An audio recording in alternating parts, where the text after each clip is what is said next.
We are just a couple of days away from the next full moon, and if you really squint, you might be able to see a NASA spacecraft up there. Real closely. Not really. We're of course joking about being able to see that lunar mission, but they are landing a spacecraft on the moon later today. So exciting! It's the first lunar landing since 1972. So joining us via Zoom right now to share more about this latest mission is NASA scientist. We got John Gruner with us. Thank you so much, first of all, for joining us. And tell us why this mission is so exciting for you guys. Well, one of the reasons I'm so excited is because it's not so much a NASA mission as it is a private commercial mission. You know, this is what the Artemis program is all about, a cooperation between NASA, other space agencies, but our commercial companies here in the U.S. So Intuitive Machines has been doing a great job so far. I've been working the mission every day, every night, and the landing comes, this afternoon around 4:30 Texas time. So I guess that makes it more like 5:30 your time. Okay, and what is going to happen when that landing does happen later today? Are we going to be dropping off equipment? Is somebody going to walk on the moon again?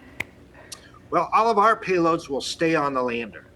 One of our payloads has 4 cameras looking down at the surface as the lander is coming down. Those rocket engines are going to blast the soil of the moon in all directions, and we'd really like to know how that works, because someday at our Artemis Base Camp, we would like to have our structures close together and our landing zone and our habitation zone close together. So that sandblasting effect of everything being sprayed is really important to learn about. So, that's what we're going to be watching first.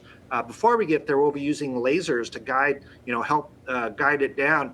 Because when we go to the South Pole for our Artemis Base Camp, there's not a lot of sunlight. There's a lot of darkness and shadows, and we can't just do terrain relative navigation with the sunlight. We need lasers to see into the dark, just like airplanes land, in your airports there in Michigan at nighttime without any light.